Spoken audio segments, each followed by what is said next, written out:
యెహోషువ కాలేబు తప్ప ఎవరైతే వాగ్దానం చేయబడిన ప్రజలు ఉన్నారో వాళ్ళందరూ చనిపోయేదాకా వాళ్ళని దేవుడు కానానికి వెళ్ళనీలేదు.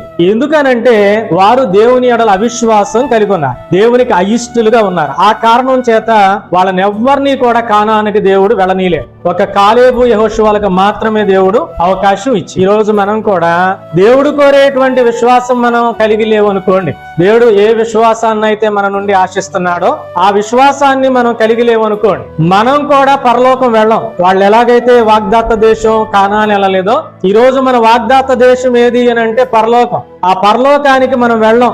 దేవుడు ఏ విశ్వాసాన్ని అయితే మనం కలిగి ఉండాలని కోరుతున్నాడో ఆ విశ్వాసాన్ని గనక మనం కలిగి లేకపోతే మనం పరలోకానికి నోచుకోం. కనుక దేవునికి ఇష్టలై ఉండటం ఎలా అని ఆలోచన చేస్తే, మొట్టమొదటిగా ఎవరైతే దేవుడు కోరేటువంటి విశ్వాసాన్ని కలిగి ఉంటారో వారు దేవునికి ఇష్టలుగా ఉంటారు, ఇష్టమైనటువంటి పిల్లలుగా ఉంటారు.